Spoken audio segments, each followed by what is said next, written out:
मनोभिरामं नयनाभिरामं वचोभिरामं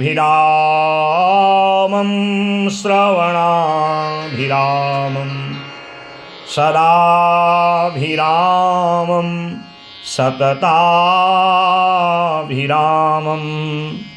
वन्दे सदा दास रथिं चरामम्।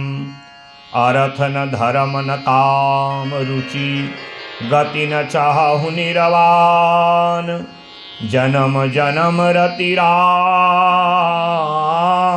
पद यहु वरदान न आन। विश्वानि देव सवितर दुरितानि पराशुव, यद्भद्रं तन्न आशुव। जय जय श्री राधारमण, जय जय नवल किशोर, जय गोपी चितचोर प्रभु, जय जय माखन चोर। बोले सीताराम चंद्र भगवान की, उमा महेश्वर भगवान की, रामचरितमानस की, बाबा तुलसीदास जी महाराज की। जय जय श्री सीताराम। आइए आज की राम कथा में महात्म्य रूप में कथा का श्री गणेश होगा और राम कथा का महात्म्य जो पुराणों में लिखा गया है और बाबा तुलसीदास जी ने किस प्रकार रामचरित मानस को भगवान राम नाम की महिमा से दिव्य रूप भाव में बदला है, कैसी महिमा है उसको सुने और गाएं। प्रथम दिवस है तो पहले पावन नाम संकीर्तन और उसके बाद आज की महात्म्य कथा। हरे रामा रामा राम सीता राम राम राम, हरे रामा रामा राम सीता राम राम राम, हरे रामा रामा गाइए राम राम राम, सीता राम राम राम, राजा राम राम राम, सीता राम राम राम, सीता राम राम राम, सीता राम राम राम, राजा राम राम राम, हरे रामा रामा राम सीता राम राम राम, हरे भाव से हरे रामा रामा राम सीता राम राम राम, राम राम राम सीता राम, सीता राम राम राम, राजा राम राम राम, सीता राम राम, सीता राम राम, हरे रामा रामा राम सीता राम राम राम, हरे रामा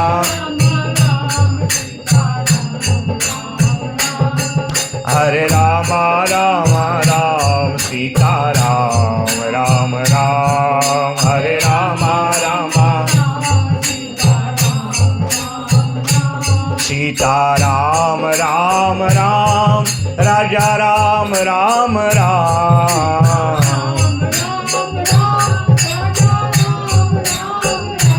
सीता राम राम राम, राजा राम राम राम, सीता राम राम, सीता राम राम राम, हरे रामा रामा, हरे रामा रामा, हरे रामा रामा राम।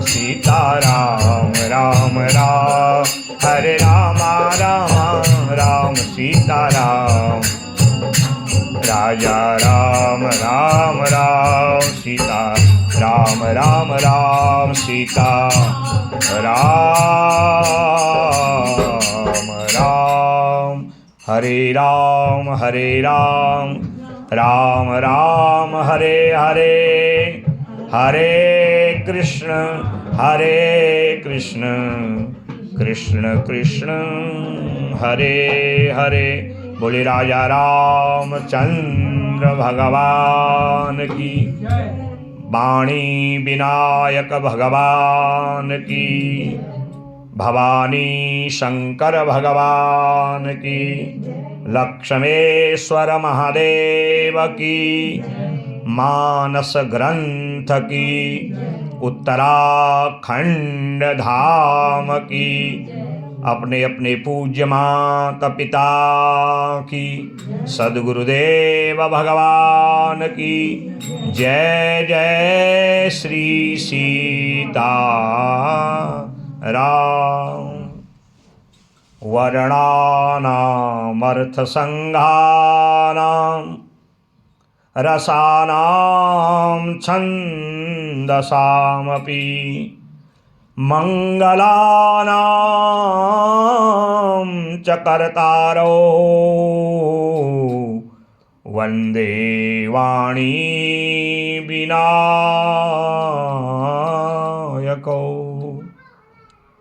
परम मंगलमय रामचरित मानस रूपी राम कथा को नमन करते हुए अपने पूज्य माता पिता सद्गुरुदेव भगवान के चरणों में दंडवत करते हुए, लक्ष्मेश्वर भगवान को नमन करते हुए, सीतारामचंद्र भगवान के पावन यश का बखान करने वाली पावनी जो राम कथा है, पुराणों के द्वारा उनके सार रूप में, वेदों के द्वारा 4 वेदों के सार रूप में बाबा तुलसीदास जी ने जो रामचरितमानस में गाया है, उसी का निरंतर मैं अपनी सामान्य वाणी से भगवान राम जी का चरित्र सुनाने का प्रयास करूँगा। क्योंकि राम कथा के जो प्रमुख वक्ता हैं वो मेरे बाबा भोलेनाथ हैं, जो माँ पार्वती को कैलाश पर्वत में इस राम कथा को सुना रहे हैं। रामायण शतकोटि अपारा। और वैसे कहा जाए, सबसे पहले भगवान शिव ने इसकी रचना करी और निज मानस राखा। सबसे पहले रामचरित को करोड़ों श्लोकों में लिख करके अपने हृदय में, मानस में उसको धारण किया। स्वयं लिखा, स्वयं रचा और स्वयं ही श्रवण किया और उसका रस आनंद अंतर्मन में भाव विभोर होके ग्रहण किया। फिर माँ पार्वती को पात्र मान करके इस कथा को उन्होंने विस्तार रूप से कैलाश पर्वत में सुनाया। इस कथा में अनेक वक्ता हैं, अनेक श्रोता हैं और उनमें ज्ञान, भक्ति, मुक्ति और वैराग्य, ये मुख्य इस रामचरितमानस के राम कथा के श्रोता और वक्ता हैं। शिव ज्ञान रूप में है तो माँ पार्वती भक्ति रूप में श्रवण कर रही हैं, क्योंकि बिना भक्ति श्रद्धा के हम किसी भी देवता के चरित्र को सुनने के अधिकारी नहीं होते।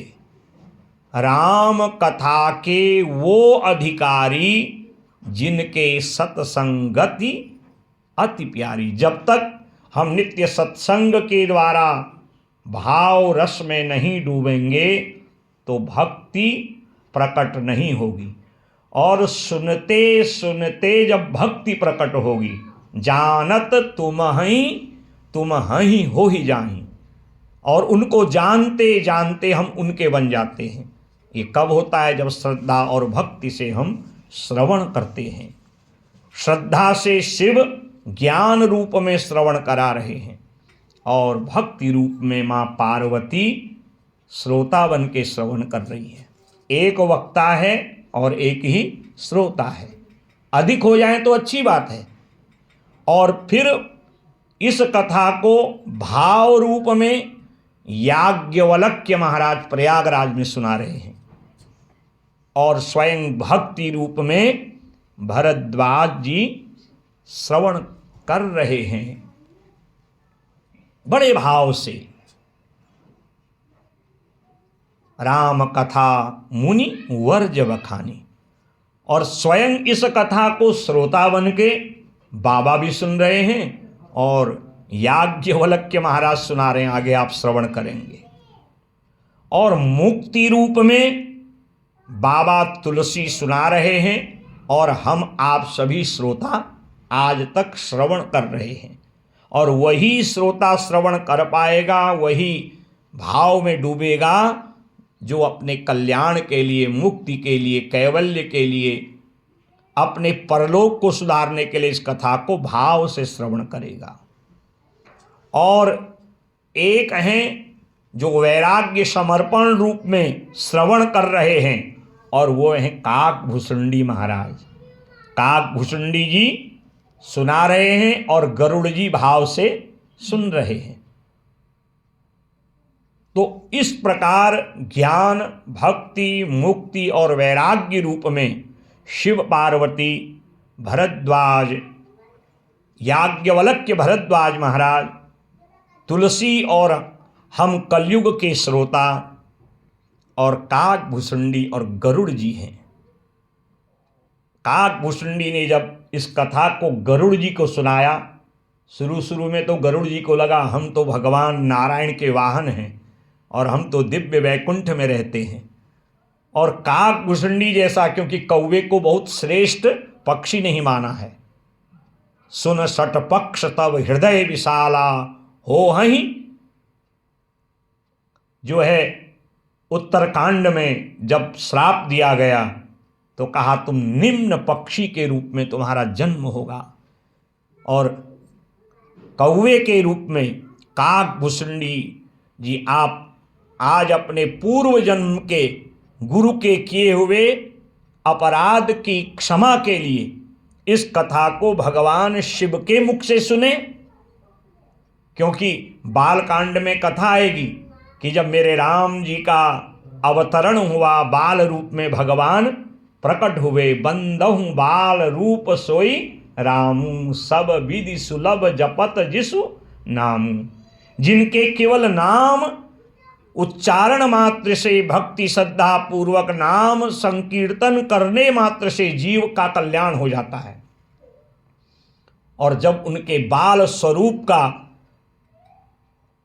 दर्शन काकभूषुंडी और शिव जी ने किया होगा तो कल्पना करें कि कितनी जो है आनंद की अनुभूति हुई होगी, कितना जो है आनंदाभिवर्षण हुआ होगा। ये केवल अंतर्गत में ही डुबोने वाली भाव कथा है। तो भगवान राम जी का जब चक्रवर्ती जी के घर में प्राकट्य हुआ तो उस बाल रूप को देखने के लिए भगवान शिव जब जाने लगे तो इशारा किया काकभूषुंडी जी को, माँ पार्वती को नहीं ले गए। आगे आप श्रवण करेंगे ये रहस्य। पार्वती से भगवान कहते हैं हमने वो रहस्य आपको बताया ही नहीं। यहाँ पर भगवान ने दो बातें कही, क्योंकि जब सत्कर्म करना हो तो ज़्यादा संशय नहीं करना चाहिए, निसंकोच सत्कर्म पुण्य भक्ति को कर लेना चाहिए। न मालूम कब मन बदल जावे और कब हमारे भाव बदल जाएं और वो श्रद्धा रहे न रहे। और दूसरा, भोले बाबा जानते हैं माताएं बड़ी सरल होती हैं, उनको कोई बात बताओ 10 20 50 को बताए बिना उनको वो पचता नहीं है महाराज। हाँ, कितना ही कर्फ्यू लगा दो, बातें बिना नेटवर्क के कहाँ से कहाँ चली जाती हैं। क्यों लाला जी?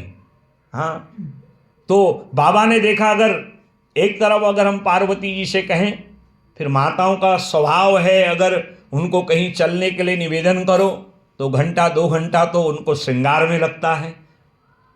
अब हम तो बाबा सोचते हैं हम तो फक्कड़ हैं, हमें क्या श्रृंगार करना है। लगाई बभूति, गले में मुंडमाला धारण करी, रुद्राक्ष धारण किया और निकल पड़े। जो भी भाव रहा हो भोलेनाथ का। तो इसलिए कहा पार्वती हमने आपको वो रहस्य बताया ही नहीं। और काकभुसुंडी जी के साथ हम अयोध्या गए और महाराज खूब भगवान का दिव्य, उनका जो बाल स्वरूप है, बंदऊ बाल रूप सोई रामू, उनके बाल स्वरूप का हमने जब आनंद लिया तो इस रहस्य को केवल काकभुसुंडी जी जानते हैं। तो सारा रामचरित काकभुसुंडी ने जब श्रवण किया महाराज, और जब गरुड़ को सुनाने लगे तो गरुड़ जी को पहले तो लगा हम वैकुंठ में रहने वाले भगवान नारायण के साथ ठाट बाट लेने वाले और इस निम्न पक्षी के मुख से हम कथा सुनेंगे। परंतु जब काकभुसुंडी जी ने मेरे राम जी के चरित्र की आनंद वर्षा करी तो गरुड़ जी अपने मन का जो देहाभिमान है उसको भूल गए और आनंद में डूब गए। क्योंकि ये कथा उन्हीं लोगों को मिलती है जो ज्ञान रूप में, जो भक्ति रूप में, जो कैवल्य रूप में, मोक्ष के रूप में, मुक्ति के लिए इस कथा को सुनते हैं। ऐसी ये पावन राम कथा है। और ये नहीं कि कथा 9 दिन में संपूर्ण हो जाएगी, 11 दिन में संपूर्ण हो जाएगी, नहीं। रामायण शतकोटि अपारा, राम कथा तो करोड़ों करोड़ों जो है स्तुतियों की है, करोड़ों करोड़ों श्लोकों की है। अब बाबा जानते थे कलयुग में इतना सुनने का समय मिलेगा नहीं, तो उन्होंने इसका संक्षेप अर्थात सार रूप में सब संसार के लोगों के कल्याणार्थ काकभुसुंडी जी को, माँ पार्वती को प्रदान किया। और धीरे धीरे ये कथा वेद व्यास जी, सूत जी के द्वारा ऋषियों की परंपरा से हम आप तक पहुँच पाई है। और रामचरित पर तो इतने ग्रंथ हैं जिनका कोई पारावार नहीं है। आप कभी दक्षिण भारत जाइए, एक से एक बड़े बड़े प्रकांड विद्वानों ने अपनी अपनी शैली में राम कथा को लिखा है। एक बार कोई हमारे स्नेही थे, वो कहीं मिले तो उन्होंने मुझे ग्रंथ दिया नारायणीम करके। उसमें भगवान राम के 100 श्लोकों में रामचरित है।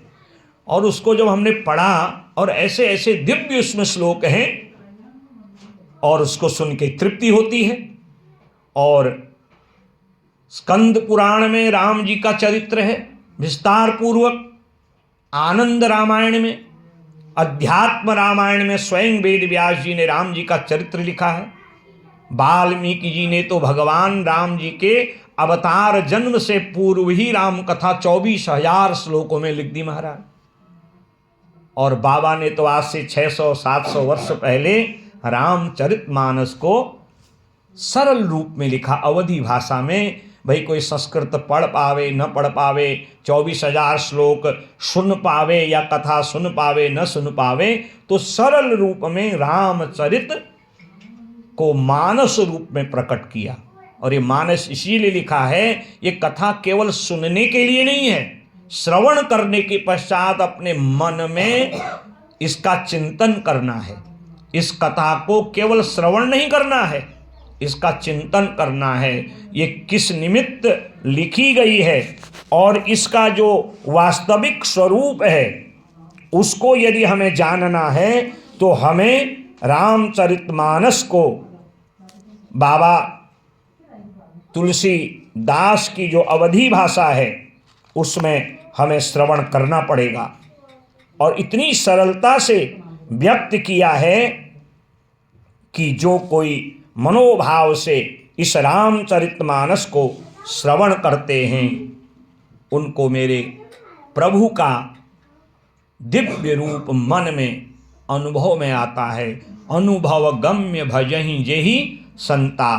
ये राम कथा केवल श्रवण करने के लिए नहीं है, अपने श्रवणेंद्रिय कर्ण रूपी पुटों से श्रवण करिए और अपने मन में धारण करके अपने जीवन में इसका प्रयोग करिए। क्योंकि मेरे राम जी अपने उत्तम चरित्र के द्वारा ये दिशा निर्देश देते हैं, हमें प्रेरणा देते हैं कि एक पुत्र का धर्म क्या है, पुत्र को अपने पिता के प्रति कैसा होना चाहिए, कितना आज्ञाकारी होनी चाहिए। अगर कोई है तो मेरे मर्यादा पुरुषोत्तम भगवान राम है। एक पति का पत्नी के प्रति क्या धर्म है, अगर वो कोई चरित्र है वो मेरे राम जी में है। एक भाई का एक भाई के प्रति क्या कर्तव्य है और कितनी निष्ठा कितना स्नेह अपने भाइयों के प्रति होना चाहिए, अगर कोई उस चरित्र का निर्वाह करता है वो मेरे राम जी करते हैं।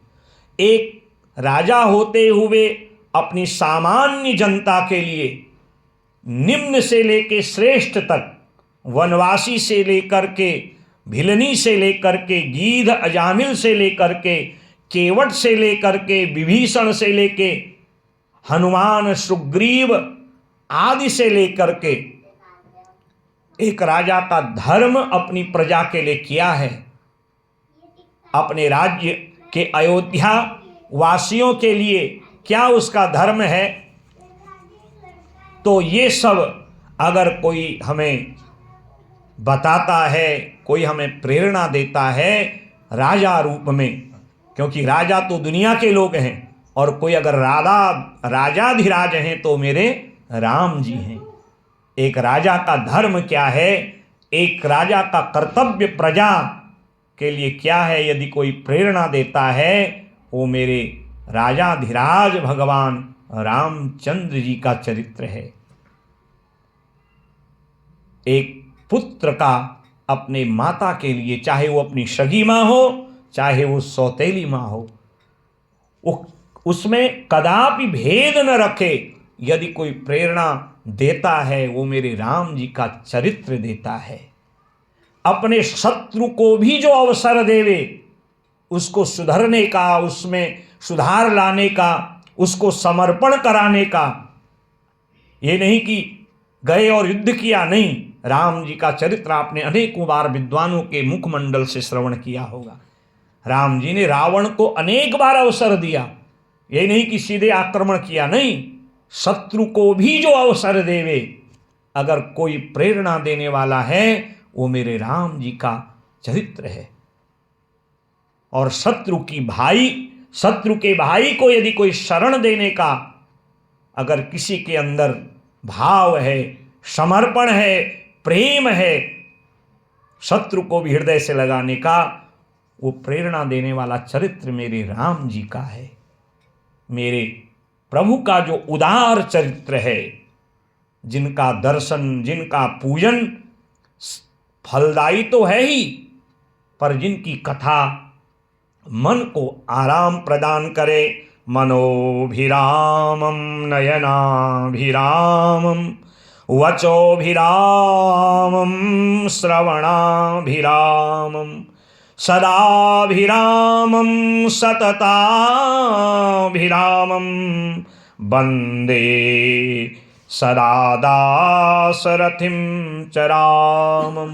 राम नाम से ही जो अपने भक्तों को हृदय में शांति प्रदान कर दे वो है राम।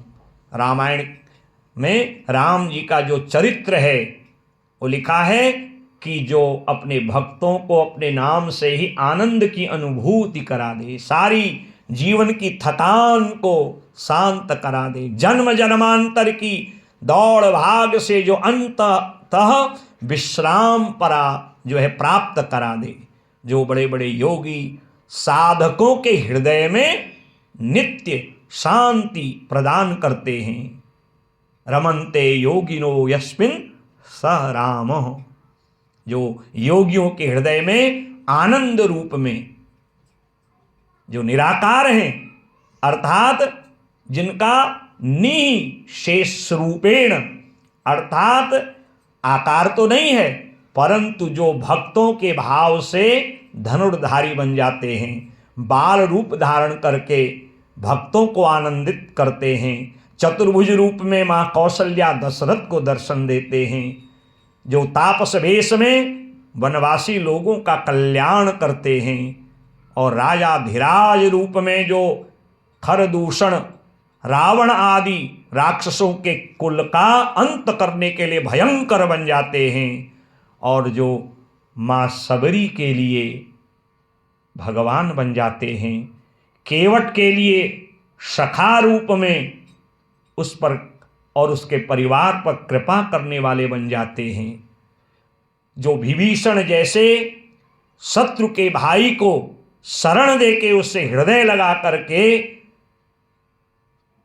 उसके हृदय में आनंद की अनुभूति करा देते हैं, जो अपने समस्त अयोध्या वासियों का हृदय जीत लेते हैं और अयोध्या में राम राज्य की स्थापना कर देते हैं। ऐसे जो राम जी हैं, उनके नाम के अनेक अर्थ हैं। राम केवल एक पुरुषोत्तम ही नहीं है, राम आनंद हैं, राम शरीर को विश्राम देने वाले हैं। राम का एक अर्थ योगियों के हृदय में आनंद रमण करने वाला है। राम का एक अर्थ कौशल्यानंदन दशरथ पुत्र राम है। राम एक भाई हैं, राम एक पति हैं, राम एक जिज्ञासा हैं, राम भक्तों के लिए भगवान हैं, मुक्ति के लिए वो निराकार स्वरूप पर ब्रह्म हैं, और 14 लोकों के अनंत कोटि ब्रह्मांड नायक हैं। बोले राजा रामचंद्र भगवान की। ऐसे जो राम जी हैं, जिनका चरित्र कहते कहते वक्ता कभी थकता नहीं है, और मन में भाव होता है और व्यक्त किया जाए और व्यक्त किया जाए, और उसी का सरल रूप रामचरितमानस को आप कभी पढ़िए। केवल पढ़ना नहीं है कि भाई हमने नवाह पारायण कर दिया, मास पारायण कर दिया। तो यदि हमें राम जी के चरित्र से कुछ ग्रहण करना है तो रामायण जी को पढ़ते पढ़ते गुनिए भी, उसका आत्मसात करिए, जो उसमें लिखा है उसके अनुसार जीने का प्रयत्न करिए। और जब हम में सुनते गुनते आत्मसात करते करते वो राम हमारे हृदय में प्रवेश कर जाएगा, फिर हम संसार की विषय वासना काम आदि रोगों से दूर हो जाएंगे। और जब ऐसी स्थिति भक्ति की आती है तो निष्काम रूप में काक भुसुंडी और गरुड़ की तरह समर्पण कर देता है। ऐसे जो मेरे प्रभु राम हैं, उन्हीं की चर्चा को लेके ये नवाह यज्ञ रूप में राम कथा का इस वर्ष आयोजन हुआ है। और वर्षों में भी अलग अलग कथाओं के द्वारा हम भगवान लक्ष्मेश्वर को इस कथा को सुना रहे थे, क्योंकि थोड़ा सा शहर का जो माहौल है तनावपूर्ण है कुछ दिनों से। आज स्वामी जी कह रहे थे बस शायद, मैंने कहा हम एक श्रोता आए तब भी कथा सुनाएंगे, हजारों आए तब भी कथा सुनाएंगे। इससे पूर्व अभी 1 तारीख से 7 तारीख तक भागवत जी की कथा थी बिना संगीत के, और इतना आनंद उस कथा में आया। हमारे यजमान कहने लगे गुरुजी ऐसा होता तो मैं बड़ा पांडाल बनाता, सबको बुलाता। मैंने कहा कथा का आनंद लेना है तो एकांत में किसी अधिकारी वक्ता से कथा श्रवण करो। भक्ति संगीत के लिए तो हमारे पास अनेक दिन हैं, और बढ़िया जो है रामचरितमानस का गायन करने वाली अलग अलग आजकल पार्टियां हैं। अब आजकल रामचरितमानस का गायन तो होता है, पर उसमें जो है फिल्मी भजन और ऐसे ऐसे जो है भजन उसमें जोड़ दिए जाते हैं। फिर वो अखंड पाठ कहाँ रहता है? अखंड पाठ तो है कि वो राम जी का पूजन करके आरंभ हो, और वर्णानाम अर्थ संज्ञानाम से आरंभ हो, और उत्तरकांड के अंतिम जो स्तुति है, और जो मो सम दीन तुम दीन हितो तुम समान रघुवीर अस विचार रघुवंश मणि। इस प्रकार जो अंतिम प्रार्थना है भगवान की, वो संगीत से हो, पर उसमें बीच में अगर गाना है तो चौपाइयों में बढ़िया बढ़िया राग के रूप में गाइए, दोहों को बढ़िया राग रूप में गाइए, बढ़िया बढ़िया छंद हैं, क्या सुंदर सुंदर जो है इसमें अनेक राम जी की स्तुतियां हैं। तो सुनने वाला अगर भाव वाला हो और सुनाने वाला यदि भाव से श्रवण करे तो कथा का आनंद प्राप्त हो जाता है। ऐसी जो राम कथा है, सबसे पहले उनमें जो बाल कांड है, क्योंकि राम चरितमानस में 7 कांड हैं, ये 7 कांड हमारे अंतर मन की जो वासनाएं हैं, काम क्रोध मद लोभ मोह माया मात्सर्य, ये जो 7 हमें बांधे हुए हैं, यही 7 अंदर कांड करते हैं। कोई माया के कांड में डूबा है, कोई मोह के कांड में डूबा है, कोई लोभ के कांड में डूबा है, ये सब कांड ही तो कराते हैं। तो ये 7 कांडों को एक करिए, अर्थात राम जी का पावन चरित्र श्रवण करिए, तो 7 जो कांड हैं वो आपको एक जैसे लगेंगे, किसी में किसी प्रकार का कोई भेदभाव आपको नहीं लगेगा। फिर जीवन के सारे कांड समाप्त हो जाएंगे। राम जी से मिलाने वाले जो ये रामचरितमानस के 7 कांड हैं, उनमें सबसे पहले बाल कांड में भगवान गणेश जी को माँ सरस्वती सहित प्रणाम किया है। और आज तो वैसे भी बहुत श्रेष्ठ जो है दिन है माँ सरस्वती का। माघ शुक्ल पंचमी को बसंत पंचमी, सरस्वती पूजन पंचमी भी कहा जाता है। देवी भागवत की कथा में मैंने भी शायद आपको पहले एक कथा सुनाई होगी। दिव्य जो है माँ सरस्वती की स्तुतियाँ हैं, देवी माँ सरस्वती का कवच है, उनके विद्या ज्ञान प्राप्ति के सुंदर जो हैं श्लोक हैं, स्तुतियाँ हैं। और यहाँ भी बाबा जी मेरे तुलसी महाराज जी ने पहले माँ सरस्वती और विनायक को, क्योंकि भगवान सिद्धि विनायक सिद्धि को देते हैं और विघ्न का हरण करते हैं। जब सब विघ्न हरण हो जाएंगे और वाणी रूपी सरस्वती कंठ जीवा में निवास करेगी, तो अपने आप कथा का फिर आनंद आने लगेगा। इससे सबसे पहले बाल कांड में भगवान गणेश और माँ सरस्वती के रूप में वाणी विनायक की स्तुति की गई है। वर्णानाम अर्थसंगानाम रसानाम छंदसामपि मंगलानाम च कर्तारो वंदे वाणी विनायकौ।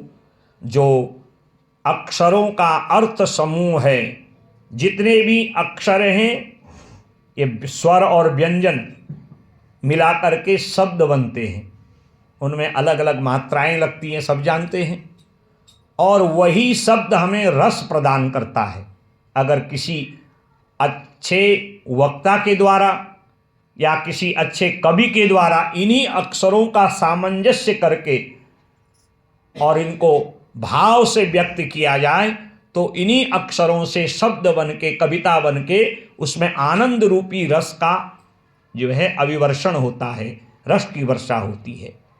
तो ऐसे जो सभी प्रकार के छंद रस और अक्षरों का समूह है, वो शब्द रूपी जो सरस्वती माँ हैं और समस्त विघ्नों का हरण करने वाले और सभी मंगलों को प्रदान करने वाले, मंगल भवन अमंगलहारी। क्योंकि भगवान का मुख्य नाम का उद्देश्य है समस्त अमंगलों को दूर करना। भागवत जी के 6ठे स्कंद में जो है अजामिल की कथा आपने कई बार सुनी होगी। तो उसमें जो भगवान के पावन नाम की महिमा है, उसका मुख्य उद्देश्य है कि एन केन प्रकारेण हमारा मन भगवान से जुड़ जावे। क्योंकि उनका जो पावन नाम है उसमें तारक शक्ति है। भगवान के नाम को कोई भाव से जपे, कोई कुभाव से जपे। रामायण जी में चौपाई है ना, भाय कुभाय अनख आलसहूँ नाम जपत मंगल दिस दसहूँ। जपहि नाम जन आरत भारी, मिटहि कुसंकट हो ही सुखारी। तो भगवान का जो पावन मंगल नाम है उसमें कोई विघ्न ना आवे, जीवन में हमारे सारे अमंगल दूर हो जाएं, विघ्न दूर हो जाएं, इसलिए हम मंगल बना रहे। मंगल मूर्त भगवान गणेश जी को प्रणाम किया गया है। बोले वाणी विनायक भगवान की। और फिर भवानी शंकर जिन्होंने इस रामायण की, रामचरित की जो है रचना करके अपने हृदय में रखा, भवानी शंकरो वंदे श्रद्धा विश्वास रूपिणो, याभ्याम विना न पश्यन्ति सिद्धाः स्वान्तस्थमीश्वरम। माँ पार्वती श्रद्धा और शिव विश्वास की मूर्ति है। जब श्रद्धा और विश्वास एक हो जाते हैं तो परमात्मा का सगुण रूप का हमें जीवन में अनुभव होने लगता है। और जब श्रद्धा विश्वास एक हो जाते हैं, अंतःकरण में उनके स्वरूप का हमें आनंद आने लगता है। और उस आनंद को प्रदान करने वाले भगवान भवानी शंकर। बोले उमापति महादेव की।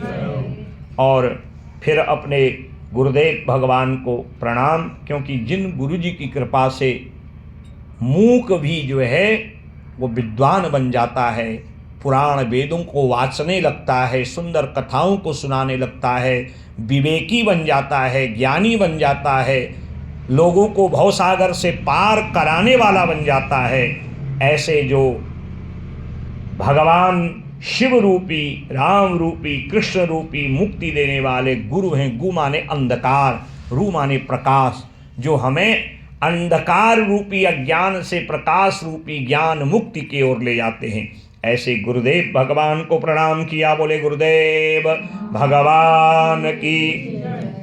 और फिर भक्तों के बिना भगवान का रहस्य कोई नहीं जान सकता। यदि भक्त नहीं होते तो भगवान को कोई जानता महाराज? कोई नहीं जानता ना महाराज। और वो भक्त हैं, केवल भक्त ही नहीं, भक्त शिरोमणि हैं, और वह हनुमान जी। जब हनुमान जी आते हैं तब उस राम कथा का आनंद हमें प्राप्त होता है। कहते हैं जहाँ भी राम जी की कथा होती है, चाहे वो किसी भी देवता की कथा क्यों न हो, हनुमान जी किसी न किसी रूप में वहाँ विराजमान होते हैं, क्योंकि हनुमान जी चिरजीवी हैं। पुराणों में वर्णन है, यहाँ तक कि भागवत जी के 5वें स्कंद में, कि जब मेरे प्रभु राम अयोध्या में 11,000 वर्ष राम राज्य की स्थापना कर अपने साकेत लोक को जाने लगे, तो हनुमान जी से कहा आप भी चलिए। हनुमान जी ने कहा महाराज मैं क्या करूँगा उस आपके बैकुंठ और उस साकेत लोक में जा कर के, जहाँ आपका एक रूप होगा, सनकादि स्तुति कर रहे होंगे, ब्रह्मा जी आपको वेद मंत्रों से रिझा रहे होंगे, नारद जी बीणा में संकीर्तन से आपको प्रसन्न कर रहे होंगे, लक्ष्मी रूपी सीता जी चरण दबा रही होंगी। आपका एक नित्य रूप कैसा, जैसे एयर कंडीशनर कमरा है, जब बहुत गर्मी होती है जेठ की, तो उसमें लगता है भाई थोड़ा सा एयर कंडीशनर हमारे घर में होता और हमें ऐसा कक्ष मिल जाता तो कितना आनंदित होता। अब सारी सुख सुविधाएं आपको वातानुकूलित अर्थात एयर कंडीशनर रूप में दी जाएं, कितने दिन तक आप रहोगे? गर्मी बहुत दिनों तक भी रहेगी तो 2, 4, 6 दिन बाद आपका मन वहां से निकलने को जरूर करेगा, कितनी ही सुविधा क्यों न हो। वैसे ही बैकुंठ का ऐश्वर्य है। ये हनुमान जी कह रहे हैं आपकी बैकुंठ की सुख सुविधाएं ऐसी हैं जैसे वातानुकूलित किसी कक्ष में सारी सुविधाएं तो हैं, और कौन कितने दिन रहेगा? अगर मैं वहां रहूंगा तो मेरा मन भर जाएगा महाराज। तो राम जी ने कहा फिर कहाँ जाओगे? कहा जब तक भागीरथी गंगा बहते रहेंगी, यमुना जी का प्रवाह रहेगा, प्रयागराज जी रहेंगे, पृथ्वी लोक में सारे अयोध्या, मथुरा, काशी, अवंतिका, द्वारिका, पुरी आदि ये पुरियां रहेंगी। सूर्य चंद्रमा, 12 मास के 12 सूर्य, ये तिथि पर्व जब तक पृथ्वी लोक में रहेंगे तो किसी न किसी रूप में वक्ता आपकी कथा को सुनाते रहेंगे। जैसे यहाँ कथा हो रही, हमारे भारतवर्ष में अनेकों जगह ऐसी कथाएं हो रही हों। कहीं भागवत जी की कथा हो रही होगी, कहीं शिव पुराण का वाचन हो रहा होगा, कहीं राम कथा हो रही होगी, कहीं सुंदरकांड हो रहा होगा, कहीं रामचरितमानस का पाठ हो रहा होगा। 18 पुराणों में अलग अलग वक्ता अपना वक्तव्य दे रहे होंगे। यही नहीं, विश्व में, क्योंकि अब तो इंटरनेशनल जो है, जो संसार है, अर्थात जो अंतर्राष्ट्रीय स्तर की जानकारी है, हमें मीडिया के द्वारा मिल जाती है। देश विदेशों में जब तक ये आपकी कथा होगी तो महाराज मुझे वहाँ आपके नित्य उत्सव का, कभी राम जन्म की कथा होगी, कभी कृष्ण के पावन अवतार की कथा होगी, कभी विवाह पंचमी का उत्सव का आनंद होगा, कभी जन्माष्टमी का उत्सव होगा, कभी राम नवमी का उत्सव होगा। अभी हुआ था ना 22 तारीख को, केवल अयोध्या में ही थोड़ी हुआ था, घर घर में अयोध्या बन गई थी। और रामायण में लिखा है, अवध वहाँ जहाँ राम निवासु, जहाँ भगवान का निवास है, जहाँ भगवान के पावन नाम का संकीर्तन है, वहीं जो है भगवान अयोध्या बना देते हैं। अयोध्या का एक अर्थ है जहाँ कभी युद्ध नहीं होता, जिस घर में कभी कलह नहीं होता, वो घर अयोध्या बन जाती है और वहीं राम रहते हैं। अवध अर्थात जहाँ किसी की हिंसा नहीं होती, जिस घर में मांस मदिरा का प्रयोग नहीं होता, तामसी पदार्थों का स्पर्श नहीं होता, किसी का वध नहीं होता, हिंसा नहीं होती, वहीं राम जी रहते हैं। तो कितना सुंदर 550 वर्ष के पश्चात कैसी उस समय अनुभूति हुई आपको, वो तो आप ही जानते हैं। और हम अपनी कहें, ऐसा लग रहा था उस दिन तो कल्पना में खो गए, ऐसा लगा कि स्वयं त्रेता युग आज आ गया है और मेरे राम जी आज रावण रूपी अहंकार, लोभ, क्रोध पर विजय प्राप्त कर हमारे हृदय रूपी अयोध्या में प्रवेश कर गए हों। जब उस उत्सव का इतना आनंद था तो कल्पना करिए त्रेता में कितना आनंद हुआ होगा। यही बात को हनुमान जी कहते हैं कि जब तक आपकी ये राम कथा चलती रहेगी, वक्ता दिव्य रूप में आपकी कथा को सुनाते रहेंगे, तो मैं उस आनंद का इसी पृथ्वी में जो है अनुभूति करते रहूँगा। और ये सारी राम कथा, ये पुराणों की कथा, ये उत्सव क्या आपके साकेत लोक में होंगे? नहीं, वहाँ तो आपका नित्य एक रूप है। ऐसे जो हनुमान जी हैं उनको भक्त शिरोमणि कहा है। बोले हनुमान जी महाराज की। सीताराम गुणग्राम पुण्यारण्य विहारिणौ वंदे विशुद्ध विज्ञानौ कबीश्वर कपीश्वरौ। जो नित्य भगवान के पावन नाम को गाते हैं, सुनाते हैं, अर्थात आदि कवि वाल्मीकि महाराज, या जिन्होंने रामचरित लिखा बाबा तुलसी बाबा जी, और कपीश्वर अर्थात हनुमान जी, क्योंकि हनुमान जी बिना राम नाम गाए कहीं रहते नहीं हैं।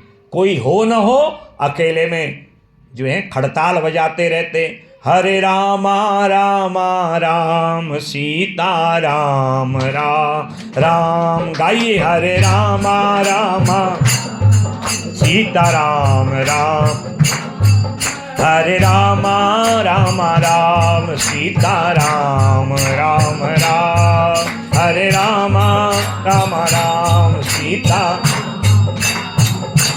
सीता राम राम राम, राजा राम राम राम राम राम, सीता राम राम राम, हरे रामा रामा राम सीताराम राम राम। सब गाइए सीताराम राम राम, हरे रामा रामा राम सीताराम राम राम, हरे रामा रामा राम राम राम, राजा राम राम राम सीताराम राम राम, राम राम राम राजा राम सीताराम राम राम, राजा राम राम राम सीताराम राम, राजा राम, हरे रामा रामा राम सीताराम राम राम, हरे रामा रामा सीताराम, हरे रामा रामा राम सीताराम राम राम, हरे रामा राम सीताराम,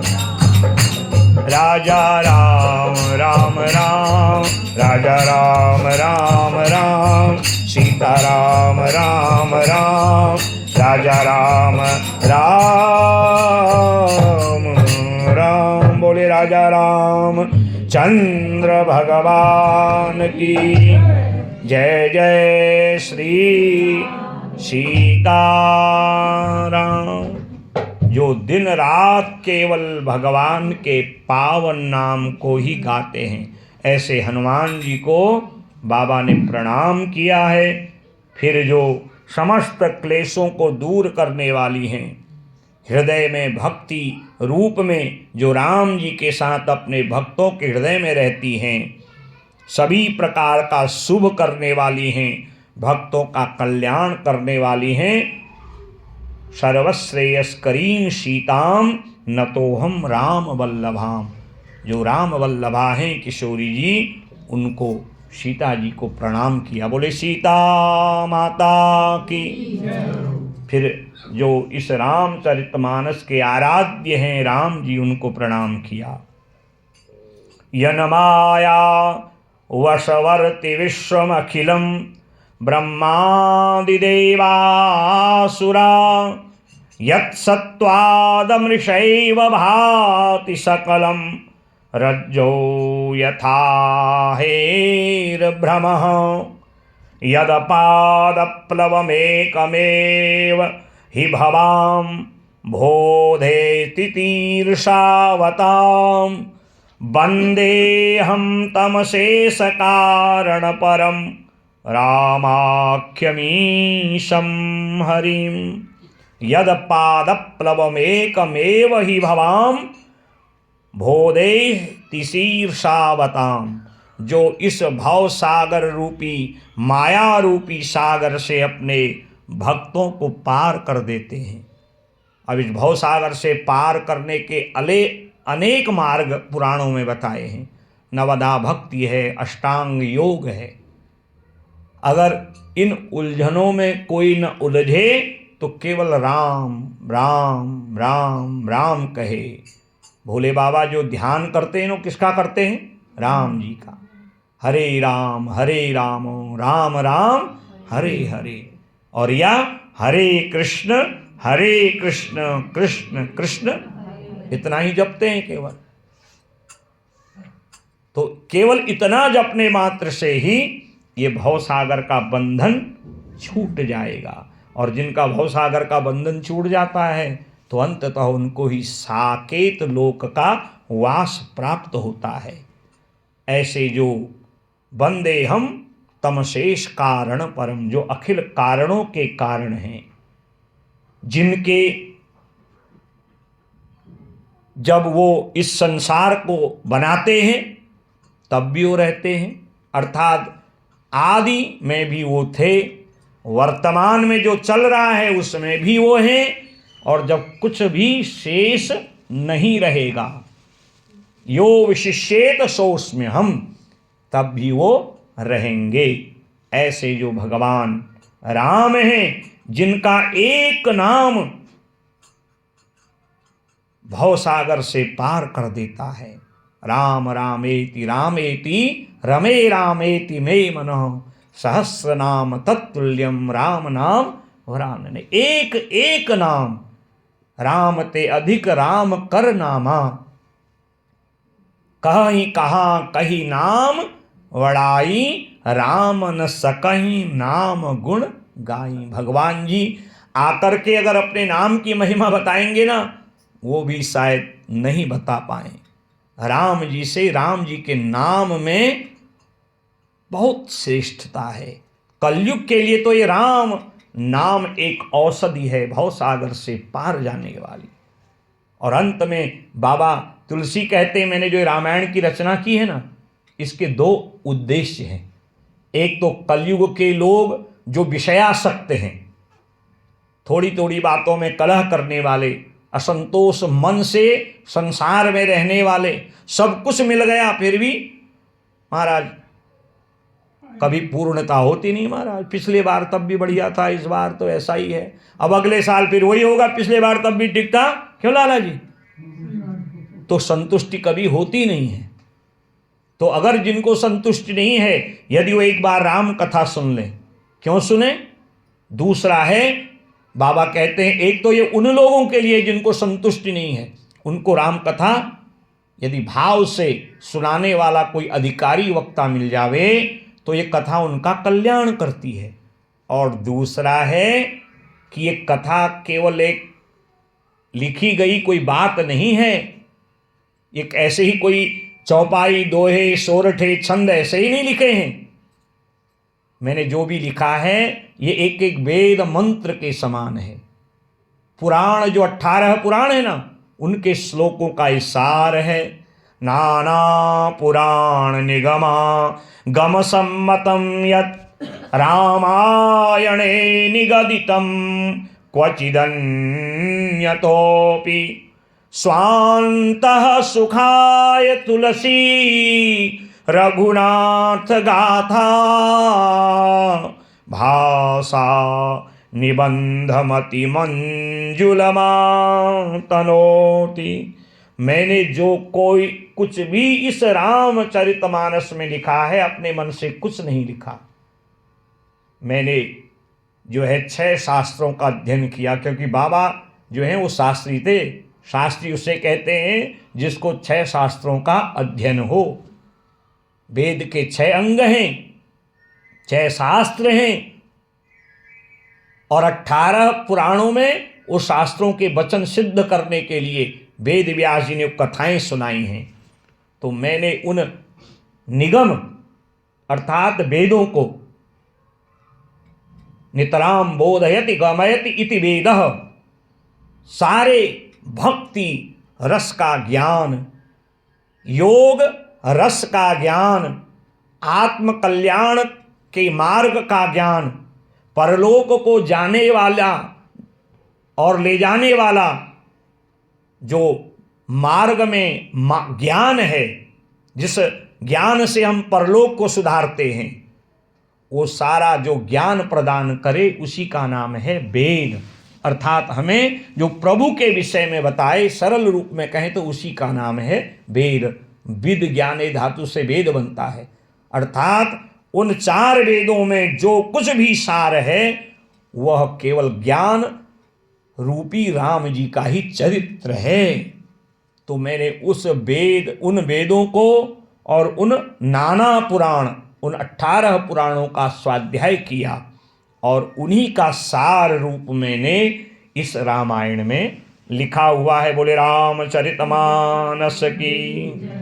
और यहाँ पर उन्होंने अपनी संस्कृत भाषा को बालकांड के रूप में विश्राम दिया। फिर सारी जो कथा सुनाई हो अवधी भाषा में, चाहे वह दोहा रूप में हो, सोरठा रूप में हो, छंद रूप में हो, सुंदर चौपाई के रूप में हो।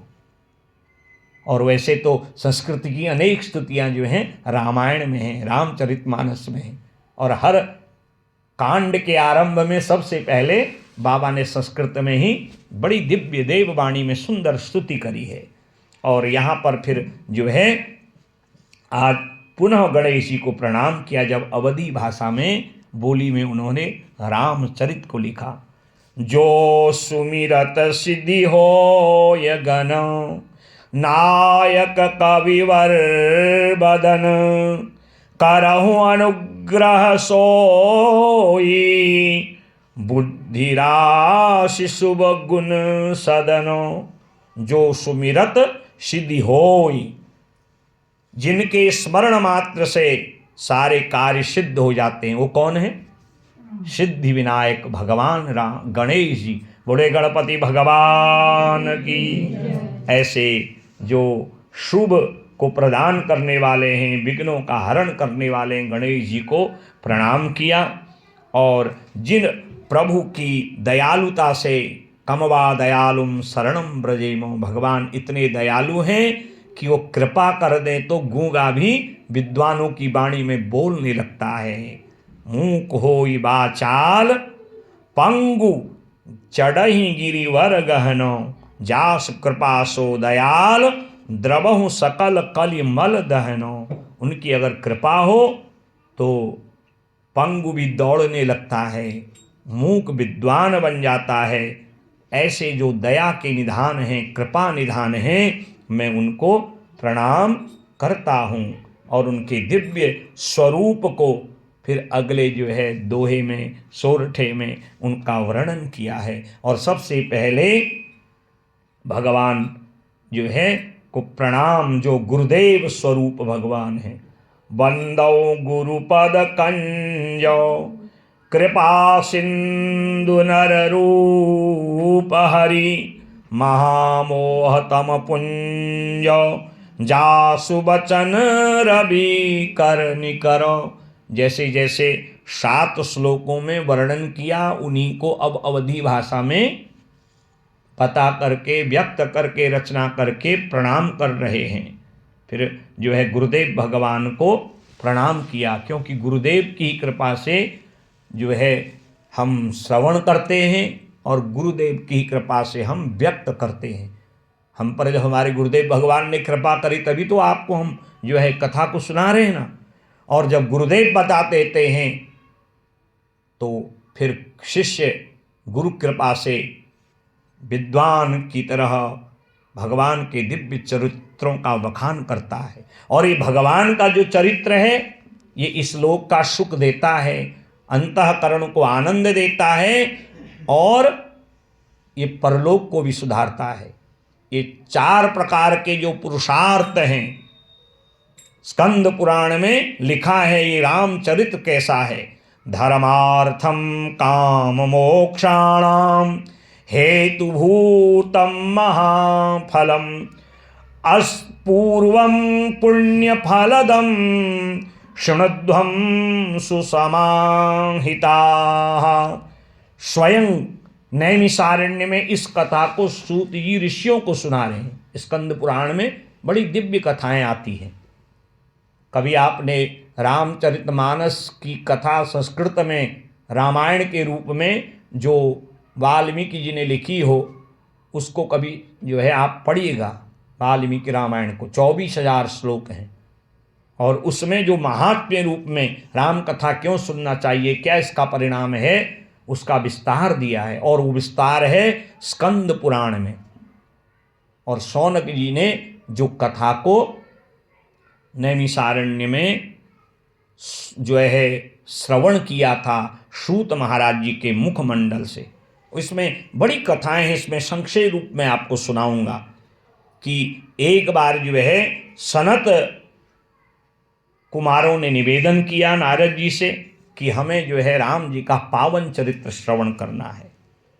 तो कहा जो प्रश्न आज आप कर रहे हैं ना, यही प्रश्न एक बार जो है नैमिषारण्य में सौनक महाराज जी ने, जिनके साथ 88,000 महात्मा हैं, और वो महात्माओं के प्रतिनिधि बन गए, और तब सूत जी आए, उनका स्वागत किया और राम कथा संबंधी सुंदर प्रश्न किए।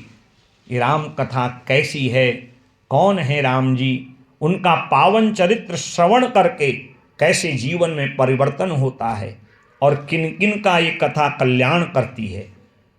तो कथा बड़ी विस्तार से मैं आपको संक्षेप रूप में सुनाऊंगा। कहा कि सतयुग में सोमदत्त नाम के एक ब्राह्मण थे, जो आगे चल के सौदास बने हैं। तो एक बार उन्होंने जो है गौतम महात्मा का अपमान कर दिया।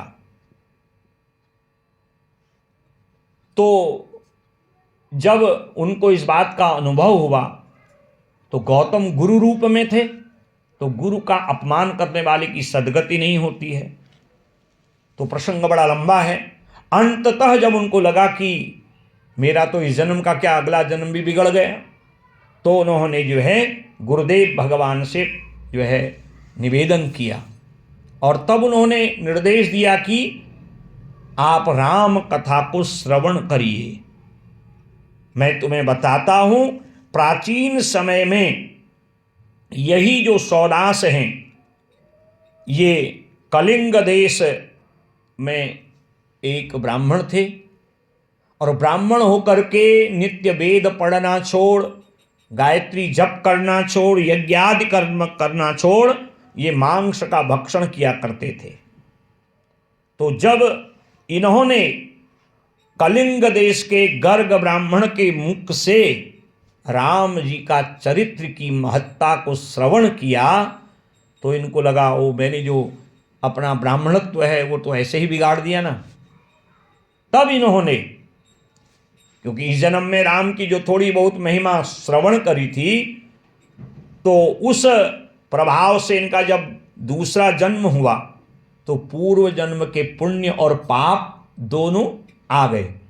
हमारे पुराणों में लिखा है, न क्षीयते कर्मो कल्पकोटि शतैरपि न भुक्त क्षीयते कर्मो। जो आपने किया है उन कर्मों का फल आपको किसी न किसी रूप में प्राप्त होता है।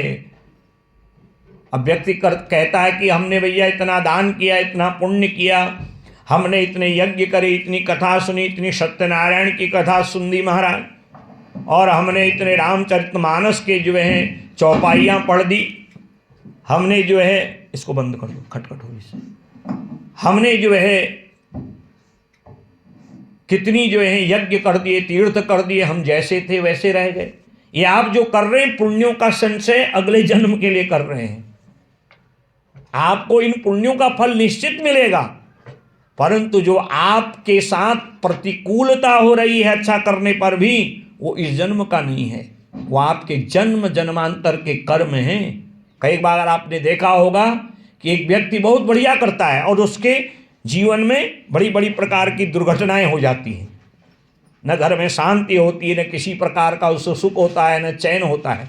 और कभी कभी समाज में ऐसे उद्दंड व्यक्ति को हम देखते हैं, सब कुछ बढ़िया होते हुए भी देखता है, तो जो सब कुछ देखते हुए भी वो गलत कर रहा है, तो उसका क्या प्रभाव हम देखते हैं कि ये गलत कर रहा है पर इसके जीवन में सब अच्छा हो रहा है।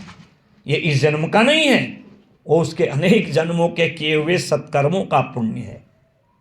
तो हमने जो अच्छा बुरा किया है उसको हमने ही भोगना है। सुखस्य दुःखस्य न कोपि दाता।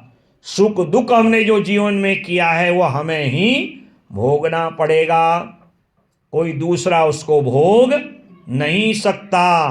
तो जब इस ब्राह्मण का जन्म हुआ, इसने पूर्व जन्म में जो गर्ग ब्राह्मण के मुख से राम जी की कथा सुनी थी, उसका पुण्य यहाँ गौतम महाराज के आश्रम में ये भटकते हुए आ गया। और पूर्व जन्म में जो इसने मांस भक्षण आदि किया था, तो इसने इस जन्म में उस पाप के कारण अहंकारी बन के गुरु का अपराध कर दिया। पाप का भी पुण्य फल और पुण्य का भी। तो ये चलते चलते जब गौतम महाराज के आश्रम में पहुंचा, तो गौतम ऋषि तो भगवान राम जी के बड़े भक्त हैं, आगे आप सुनेंगे। तो इसके कान में जब राम नाम की महिमा इसने जो है श्रवण करी, चहु जुग चहु श्रुति नाम प्रभाऊं, कलि विशेष नहीं आनि पाऊं। 4 वेदों में 4 युगों में जो भगवान के नाम की महिमा है, वो केवल कलयुग में नाम भज का उच्चारण करने से, नाम का संकीर्तन करने से मिल जाता है। इसने जब श्रवण किया तो ये एकांत में उस कथा को सुनता रहा और अंततः परम गति को तीसरे जन्म में पार हो गया। और ऐसी ही एक कथा जो है द्वापर युग में चंद्रवंश में एक सुमति नाम के राजा हुए, उनकी कथा आती है, और जिनकी सत्यवती नाम की महारानी थी। तो इन्होंने जलदान करके, ग्रीष्म ऋतु में पहले प्याऊ लगते थे ना, अब तो महाराज पानी पीने वाले भी जो हैं उनको बढ़िया वाला जो है पानी चाहिए, और ये छोटे छोटे बोतलें चल गई हैं जिससे और जो है प्लास्टिक कचरा उत्पन्न हो रहा है। तो पहले प्याऊ लोग लगाते थे ग्रीष्म ऋतु में, ताकि आने जाने वाले जो पथिक हैं, जो अतिथि हैं, जो मार्ग में चलने वाला प्यासा व्यक्ति है, उसको जो है पानी मिले, उसकी प्यास बुझे। तो इन्होंने पूर्व जन्म के जलदान और विमांडक ऋषि के मुख से इन्होंने भगवान राम की महिमा को सुना, तो ये मुक्त हो गए। नहीं तो इनके पूर्व जन्म के बड़े कर्म बड़े खराब थे। ये राजा पूर्व जन्म में एक मालती नाम का शूद्र था, और यह वशिष्ठ महाराज जी के आश्रम के आसपास के इलाके में जो है क्षेत्र में पशुओं को मार मार के हिंसा करता था। एक बार एक काली नाम की स्त्री से इसकी भेंट हो गई और दोनों को प्रेम हो गया और विवाह कर दिया। अब दोनों की प्रवृत्ति हिंसक है, ये तो पशुओं को ही मारता है, परंतु काली ने एक दिन अपने इसी पति को मार दिया, इतना पाप कर्म कर दिया।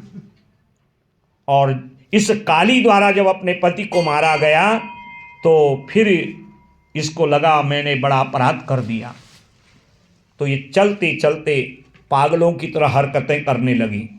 सूत जी कहते हैं, हे ऋषियों, एक बार यह जो काली है वशिष्ठ महाराज जी के आश्रम से निकल रही थी, तो वहां पर सुंदर जो है राम कथा चल रही थी। तो राम कथा को इसने जब श्रवण किया, और उसमें राम कथा में लिखा है कि जो भगवान के चरित्र को सुनते हैं उनके सारे पाप मेरे प्रभु नष्ट कर देते हैं। राम जी का एक एक नाम जीवों के पापों का निराकरण कर देता है। भगवान राम का एक नाम है हरि, हरिम हरति पापानि, जो समस्त पापों का हरण करें। उनकी शरण में कोई आ गया तो उसके सारे पाप दूर हो गए, हरण हो गए। तो जो समस्त भक्तों के मानसिक वाचिक कायिक पापों का हरण करते हैं उनका नाम है हरि। तो भगवान के जो पावन नाम हैं वो समस्त पापों को हर लेते हैं। प्रणाम आदि फिर कर लेना, बैठ जाइए थोड़ी। तो इस प्रकार जो है इसने जब भगवान के नाम की महिमा राम कथा के द्वारा सुनी कि भगवान का एक एक नाम तारक शक्ति युक्त है, उसमें तारक शक्ति है। जैसे विष में मारक शक्ति है, कोई विष को जानबूझ के पिए, अनजाने में विष का काम मारना है। अग्नि में दाहक शक्ति है, अग्नि को कोई जानबूझ के छुए अनजाने, उसका काम तो जलाना ही है ना। अमृत में अमरत्व की शक्ति है, अमृत को कोई जानबूझ के पिए अनजाने में, उसका काम अजर अमर करना है। वैसे ही भगवान के नाम में एक शक्ति है जिसका नाम है तारक शक्ति, जो केवल जीवों का उद्धार कर देती है। जपहि नाम जन आरती भारी, मिटहि कुसंकट होहि सुखारी। जो समस्त संकटों का निराकरण करे, जो समस्त संकटों से अमंगलों से बचावे, ऐसा है पावन नाम भगवान राम का, जिसमें तारक जो है शक्ति है। ऐसी जो भगवान की पावन कथा राम कथा है, जब इस काली ने सुनी दूर से तो इसका हृदय परिवर्तित हो गया कि मैंने अपने पति की जो है हत्या करी थी और अब जो है मुझे भगवान के नाम का ही आश्रय लेना चाहिए। इसका हृदय परिवर्तन हो गया। राम कथा कलि बिटप कुठारी, सादर सुन गिरिराज कुमारी। बाबा कह रहे हैं, आगे आप सुनेंगे कि भगवान की जो कथा है वह कलयुग में कुठारे के समान है। कुठार माने कुल्हाड़ा, जो हृदय में काम, क्रोध, मद, लोभ, माया, मत्सर आदि जो ये 7 गांठें हैं ना, ये 7 कांड अंदर चलते रहते हैं। ये 7 गांठों वाला, 7 कांडों वाला जो कलयुग रूपी विषम भयंकर जो विष रूपी जो वृक्ष है, उसको अगर कोई कुल्हाड़ा काटेगा तो राम नाम का ही कुल्हाड़ा काटेगा। राम कथा कलि बिटप कुठारी। इस कुल्हाड़े का प्रयोग करिए, नित्य भगवान के नाम को गाइए। राम कथा सुंदर करतारी, संशय बिहग उड़ावन हारी। राम की जो कथा है वह समस्त संशयों को दूर करती है। शर्त है कि हम उसको मनोभाव से आद्यंत श्रवण करें। अब आदि कथा में आएंगे, आदि कथा में अपनी बात करनी शुरू कर देंगे हैं। और आजकल तो मोबाइल का ज़माना है और मोबाइल भी देख रहे हैं, कथा भी सुन रहे हैं। व्यास जी ने क्या कहा, वो कथा ना हमारा यहाँ कल्याण करेगी ना आगे कल्याण करेगी। इसलिए जब आए हो तो मनोभाव से श्रवण करो, फिर मन में संशय, किसी प्रकार का संशय नहीं रहेगा। क्योंकि राम कथा एक सुंदर ताली के समान है। जैसे कोई पक्षी सामने बैठा रहता है और आपने ताली बजाई और पक्षी उड़ जाता है, वैसे संशय रूपी जितने जो हैं पक्षी हैं, क्योंकि अनेक संशय हैं संसार में, तो उन संशय को यदि हमें जो है दूर करना है तो भाव से भगवान की कथा को हमें जो है सुनना पड़ेगा। और ऐसी जो राम कथा है उसको सुनने से धर्म, अर्थ, काम, मोक्ष की प्राप्ति होती है। यही सूति जी कहते हैं।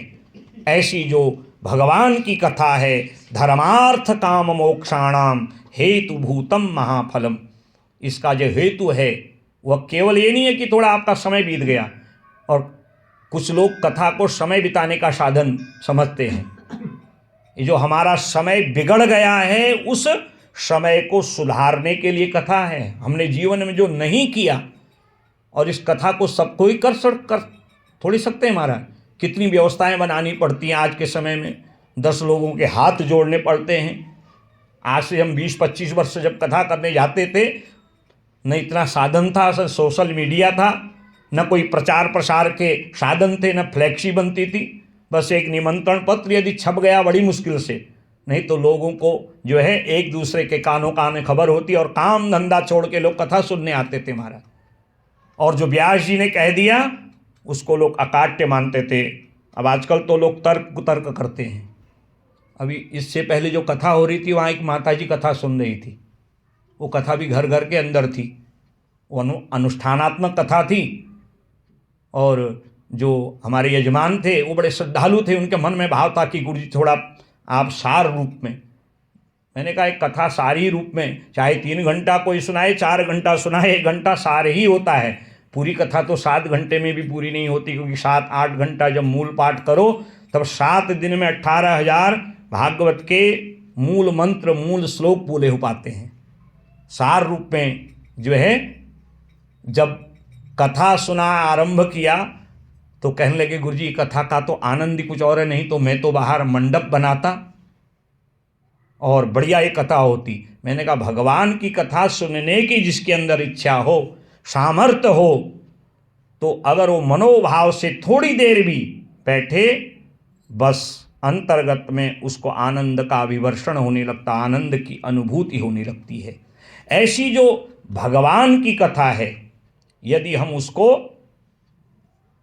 हृदय परिवर्तन के लिए श्रवण करें, आत्म कल्याण के लिए श्रवण करें, तब उस कथा का हमें धर्म, अर्थ, काम रूप, मोक्ष रूप में चतुर जो विद पुरुषार्थ हैं उस रूप में प्राप्त होती है। कथा कोई समय बिताने के लिए नहीं है। मैं आपको बता रहा हूँ ना कि आजकल तो लोगों को बुलाना पड़ता है, इतने साधन जोड़ने पड़ते हैं, तब आदमी आता है। उन्होंने कहा महाराज जी ने निमंत्रण दिया था, थोड़ा एहसान भी कराते हैं। अरे अपने आत्म कल्याण के लिए कथा है, क्योंकि ये जो कथा है ये आपके जन्म जन्मांतर की व्यथा को दूर करती है। पहले ज़माने में लोग सुनते थे, आते थे, कल्याण कर अपना जो है कल्याण का मार्ग चुनते थे। मैं आपको बता रहा था, मैं कथा कर रहा था, एक माता जी उस दिन अजामिल की कथा थी। ये कथा भागवत के अनुसार तीसरे दिन का प्रसंग है। छठे स्कंद से कृष्ण प्राकट्य उत्सव तक की कथा होती है। तो सबसे पहले तारक नाम युक्त अजामिल की कथा आई कि नारायण नाम में कितनी महत्ता है, कितनी तारक शक्ति है। तो कथा विश्राम हुई, कृष्ण जी का उत्सव हुआ बढ़िया। तो मैं थोड़ा सा विश्राम कर रहा था क्योंकि मुझे वहाँ भागवत जी का मूल पाठ भी करना था। 12-13 घंटा में एक जो है आसन में बैठ के 1-आधा घंटे का कभी दिन में विश्राम होता था। तो माता जी जब चाय पानी पिया तो कहने लगी व्यास जी एक निवेदन करना था। मैंने कहा बताइए महाराज। कहने लगा अजामिल जी के पिताजी का नाम क्या था? अब बताइए, कोई प्रश्न है? सुदामा जी के भाई कितने थे? सुदामा जी की माँ का नाम क्या था? अरे आप यहाँ सुदामा जी के चरित्र को सुनने आए हो, उससे अपने जीवन को बदलने आए हो। और ये गारंटी नहीं कि हर व्यास को सारी जो है सारे चरित्र और उनका पूरा वंशानुचरित याद हो। मैंने कहा माता जी अजामिल जी के पिताजी से आपको क्या लेना है बताओ? आप यहाँ व्यास जी को संशय बढ़ाने आई हैं या अपना संशय? मैंने सब लोग बैठे हुए थे, मेरी बात को अन्यत्र मत लीजिए। मैंने कहा हमको भी पता नहीं है अजामिल के पिताजी कौन थे। छठे स्कंद में अजामिल की कथा आती है और हम गुरु परंपरा से इस कथा को सुना रहे हैं, आपको भी सुनाया। और अजामिल से भी कोई लेना देना नहीं है। वहाँ तो नाम महिमा के द्वारा अजामिल का एक उदाहरण आया है। आए थे हरि भजन को ओटन लगे कपास। आए तो हम कथा सुनने और वहाँ अनेक प्रकार के हमारे संशय मन में हो गए। व्यास जी की परीक्षा ही सही, जजमान की परीक्षा ही।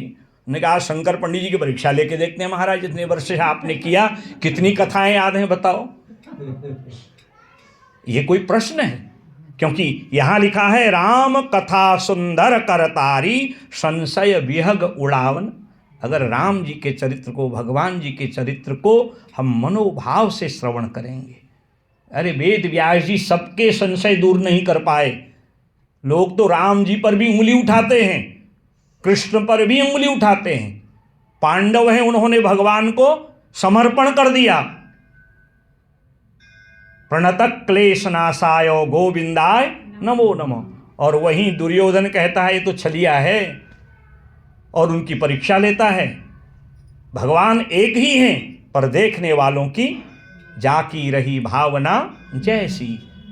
अगर हमारी भावना में कथा के द्वारा आनंद ग्रहण करना होगा, भगवान के चरित्र से जीवन को बदलना होगा, तो ये कथा हमारे संशयों को समाप्त कर देगी।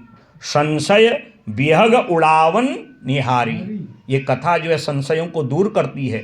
कथा सुन के अगर संशय हो गया तो इसका मतलब है कि हम श्रोता नहीं, हम श्रोता हैं। श्रोता कट कट कट कट करके काटता है ना सुपारी को। कुछ लोगों की आदत होती है, न स्वयं सुनते हैं न दूसरे को आनंद लेने देते हैं। तो ये कथा जो है संशय को दूर करने वाली है। कौन कैसा है, किसका पिता है, किसका भाई है, इसके लिए कथा नहीं है। आप सुनिए, आपको सारे प्रश्न के उत्तर जो हैं अपने आप मिलने शुरू हो जाएंगे। शर्त है कि आपने उसको मनोभाव से श्रवण करना है। और उस मनोभाव से श्रवण कराने वाले हैं गुरुदेव भगवान। इसीलिए सबसे पहले बाबा ने गुरुदेव भगवान को प्रणाम किया। श्री गुरुपद नख मनिगन ज्योति सुमिरत दिव्य दृष्टि होती दलन मोह तमसोस प्रकाशु बड़े भाग उर आवहि जासु। हम गुरुदेव के चरणों का पूजन करते हैं। भगवान गुरुदेव के चरणों की जो धूल है उसमें जो है ज्ञान का प्रकाश उस शिष्य को प्राप्त होता है। मैं आपको जो सुना रहा हूँ, इतने वर्ष से सुना रहा हूँ, इसमें मेरा अपना कुछ नहीं है। हम तो गुरुदेव के चरणों का ध्यान करते हैं और उनकी ही कृपा से व्यक्त करते जाते हैं। इतनी कट गई है, कुछ और कट जाएगी। यही भगवान की कृपा है। चाहे श्रोताओं के ही भाव से हम भगवान के नाम को सुनाते हैं, क्योंकि भाय कुभाय अनख आलसहूँ नाम जपत मंगल दिस दसहूँ।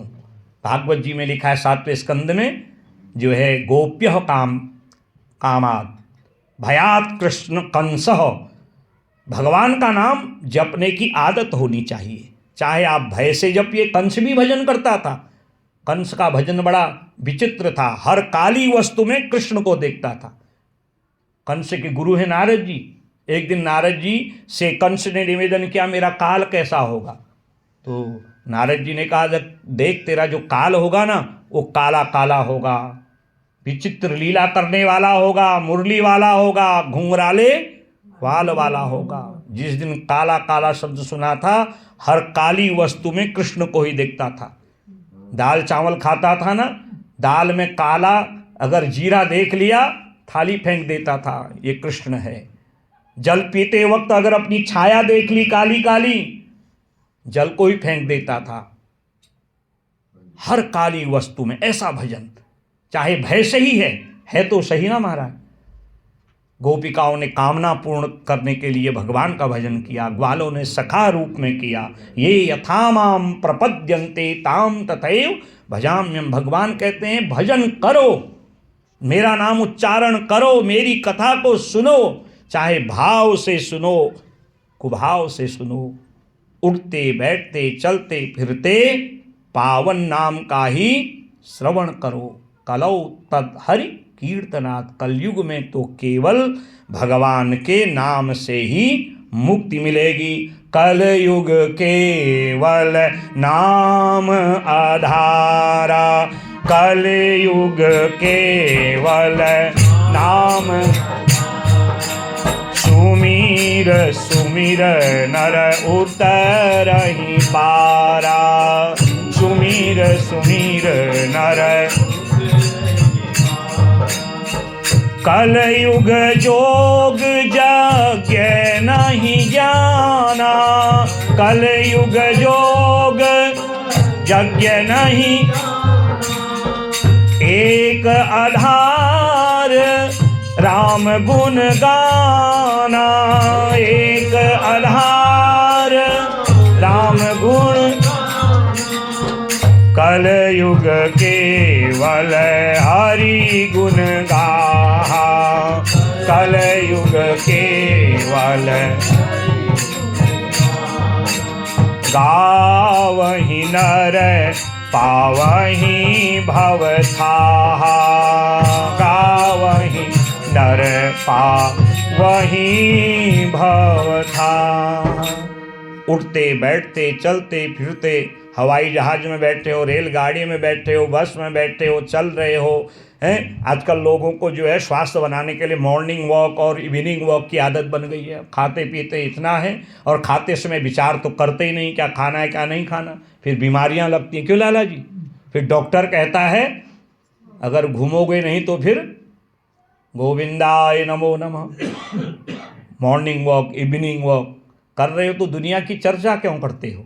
अन्यश्च दोष गुण चिंतन मास मुक्ता, गोकर्ण गीता में लिखा है। गोकर्ण जी आत्मदेव से कहते हैं दुनिया की चर्चा करोगे तो दुनिया के बन जाओगे, इसलिए नित्य भगवान की चर्चा करो प्रयास पूर्वक।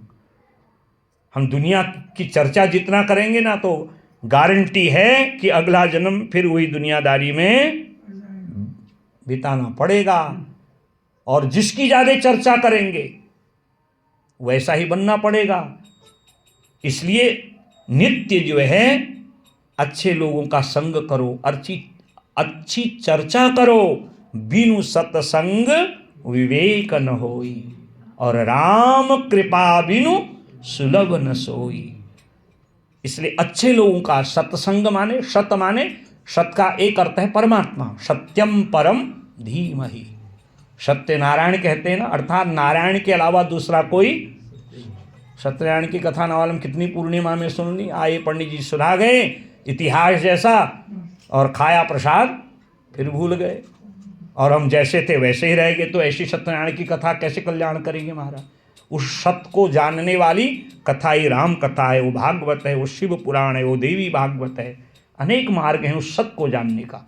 सत्य माने जिसकी सत्ता कभी नष्ट नहीं होती, जो इस सृष्टि के आदि में भी है और अब भी है, और सृष्टि के यो विशिष्येत सोस में हम ततुश्लोकी भागवत में भगवान कहते हैं। सब कुछ नष्ट होने पर, प्रलय होने पर भी जो शेष रह जाता है वो भी मैं ही हूं। तो जो सत है उसकी जो चर्चा कराए वो है सतगुरु। और हम जिनका संग उस स्थान पर करें उसका नाम है सत्संग। आजकल की माताएं भी सत्संग करती हैं। कहाँ जा रही है माता जी? सत्संग करने। हाथ में लाठी, जितने लोगों के घर के फूल मिले उनको तोड़ते रहे, झोले में इकट्ठा करते रहे, और मार्ग में आते जाते बहू बेटा अड़ोसी पड़ोसी की चर्चा करते रहे। गुरुजी ने क्या कहा उसको कभी याद किया नहीं। तो सत्संग थोड़ी है महाराज, क्योंकि सत्संग की कृपा उन्हीं को होगी, राम कृपा, जिन पर मेरे राम जी की कृपा होगी। और जब राम की कृपा हो जाएगी, सतसंगत मुद मंगल मूला, सोई फल सिद्धि सब साधन फूला। बड़े बड़े यज्ञ करने से, जप तप करने से, तीर्थ व्रत करने से जो साधनों की सिद्धि होती है, हमें सब क्यों करते हैं? ताकि हमारा अगला जन्म सुधर जाए, हमें कुकर शुकर आदि निम्न योनियों में न भटकना पड़े। इतना बवंडर हो रहा है ना शहर में, इसका कारण है अज्ञान। अच्छे लोगों का अगर संग किया होता, चिंतन हम लोग कर रहे होते, हमें मार्ग दिखाने वाले अच्छे लोग होते, तो हम विवेकवान बनते, हम उस पीड़ा का अनुभव करते जो पत्थर से दूसरे को हम पीड़ा दे रहे हैं, जो वाणी से हम दूसरे के हृदय में आघात कर रहे हैं। जथे इमाम वाचम कल्याणी, इसका ज्ञान कहाँ मिलेगा? सत्संग में। और सत्संग में जो सत्य का स्वरूप बताए वह है सद्गुरुदेव। बोले सद्गुरुदेव भगवान की। और जब सद्गुरुदेव भगवान उस सत्य की सत्ता का अनुभव कराते हैं, आनंद का विवर्षण कराते हैं, उसके स्वरूप को अलग अलग कथाओं के माध्यम से हमारे हृदय तक पहुंचाते हैं, तो हमारा जो शठ हृदय है, जो कुटिल हृदय है, जो कुटिलता है, वह परिवर्तित हो जाती, बदल जाती है। सठ सुधरहि सत संगति पाई, पारस परस कुधातु सुहाई। पारस यदि जंग लगे, लोहे पर लग जाए तो सोना बन जाता है। और सोना कितना बहुमूल्य है सब लोग जानते हैं। सोने को कितनी आप संभाल के रखते हैं महाराज। इस सत्संग का जो पारस है, जब हमारे कठोर हृदय में लग जाता है, तो ये जिस शरीर का हम मूल्य नहीं समझते, उल्टे सीधे कार्यों में इसको भोग व्यसन में बिता रहे होते हैं, जब सद्गुरुदेव भगवान हमें सत्संग रूपी पारस का स्पर्श कराते हैं, तब हम अपने जीवन का महत्व समझते हैं। जब कोई व्यक्ति बहुत आकुल व्याकुल रोग से हो जाता है ना, डॉक्टर वैद्य कहता है देख व्यसन मत कर, गलत काम मत कर, नहीं तो शरीर में रोग लग जाएंगे, तो वो ध्यान नहीं देता। सद्गुरुदेव भी यही बताते हैं, इस संसार के विषय अच्छे नहीं हैं, क्योंकि इनमें डूबोगे तो रोगी बन जाओगे। और रोगी जब रोगी हो जाता है तो तब उसको लगता है ओ मैंने क्या कर दिया। जब डॉक्टर कहता भाई अब इसका कोई उपचार नहीं है, तब याद आती है हमें डॉक्टर की बात कि हाँ, यदि हमने समय पर जो है दुर्गुण छोड़ दिए होते तो आज हमारे शरीर की स्थिति ऐसे खराब नहीं होती। तब हम अपने जीवन का मूल्य पता चलता है। इस जीवन की वास्तविकता को बताने वाले हैं सद्गुरुदेव भगवान। और उस सद्गुरुदेव रामचरित्र के द्वारा, कृष्ण के चरित्र के द्वारा, देवी के चरित्र के द्वारा, शिव के चरित्र के द्वारा हमें उस सत परमात्मा तक पहुंचाते हैं। क्योंकि बिना सत्संग की चर्चा के हम लोग अपने जीवन को बदल नहीं सकते। एक एक करके बाबा ने इसकी सत्संग की महिमा बताई। एक एक को प्रणाम किया है। संत को प्रणाम, दुर्जन को प्रणाम, ब्राह्मण को प्रणाम, भूमि को प्रणाम, माँ वैदेही को प्रणाम, राम जी को प्रणाम, अवध नगरी को प्रणाम, सरयू मैया को प्रणाम। ये नहीं है कि सब अच्छे ही कोई नहीं। बंदौ संत असज्जन चरणा, दुख प्रद उभय बीच कचुबरना, बिछुरत एक प्राण हर लेहि, मिलत एक दुख दारुण दीनी। सबको प्रणाम किया। संत को तो इसलिए प्रणाम किया क्योंकि वो हमें उस सत परमात्मा का मार्ग बताता है और हमारा कल्याण करता है। असज्जन को क्यों क्या प्रणाम किया? दुष्ट को अगर यदि हम प्रणाम करेंगे ना तो वो अपनी दुष्टता थोड़ी कम करेगा। दुष्ट के सामने उल्टी सीधी बातें करोगे महाराज, मारने मरने को तैयार हो जाएगा। एक जब मिलता है प्राण लेने को तैयार हो जाता है। दुष्ट व्यक्ति मिलेगा, क्या करेगा लाला जी? उससे बहस करोगे, ऐसे ही होगा जैसे अभी हो रहा था यहाँ तांडव। और यदि संत हमसे बिछड़ेगा तो उसकी जो याद है, उसके बताए हुए मार्ग हैं, उसकी जो कल्याणकारी वाणी है, उसको हम कहेंगे भैया अब हमें कहाँ ये मिलेगा। तो उसका जो वियोग है वह हृदय भले ही दुखी होता है, पर वो जो दुख है वो आनंद का दुख है। जो आंसू हैं उसके बिछो के, वो जो है आनंद के आंसू हैं। इसलिए संत को प्रणाम किया, संत को प्रणाम किया, पृथ्वी को प्रणाम किया, जल को प्रणाम किया, 5 तत्वों को, खग मृग सबको एक एक करके जो है प्रणाम किया। क्यों? जड़ चेतन गुण दोषमयो विश्व कीन करतार, संत हंस गुण गाहि पयो परिहरिवारी विकार। संतों के उपदेश हंस के समान होते हैं। हंस जल मिले हुए, दूध मिला हुआ जो जल है ना, तो हंस की विशेषता होती है वो उसमें से दूध को ले लेता है और जल को त्याग देता है। वैसे ही जो संत हैं, शास्त्र में तो बहुत कुछ लिखा है, क्योंकि शास्त्र विचित्र वार्ता बोलने वाला पक्षी है। क्योंकि शास्त्र में कहा कुछ और ही जाता है और उसका अर्थ कुछ जीवन में और ही निकलते हैं। तो हमें संत इस बात को बताते हैं हमें क्या करना है, क्या नहीं करना है, कैसे शास्त्र का दूध रूपी अमृत लेना है और दुर्गुण रूपी जल का त्याग करना है। क्योंकि इस जड़ और चेतन संसार में हर जगह कुछ न कुछ सीखने को हमें मिलता है। बाबा से कहा महाराज आप सबको प्रणाम क्यों कर रहे हैं? तब बाबा ने एक सरल जो है चौपाई में उत्तर दिया, सिय राम मय सब जग जानी, सिय राम मय सब जग, सिय राम मय सब जग जानी, सिय राम करऊं प्रणाम जोरी जुग पानी, करऊं प्रणाम जोरी, करन चाहूं रघुपति गुण गाहा, करन चाहूं रघुपति गुण, लघुमति मोरी चरित अवगाहा, लघुमति मोरी चरति अवगाहा, सिय राम मय सब जग जानी, सिय राम मय सब जग जान। क्योंकि मेरे को सारा संसार सीताराम मय दिखाई देता है। जो दुर्जन है उसमें भी जो आत्मा है वो राम जी की है। पात्र कैसा ही क्यों न हो, जब प्यास लगती हम पात्र को नहीं देखते, उसमें जो जल है उसको देखते हैं, क्योंकि वो हमारी प्यास को बुझाता है।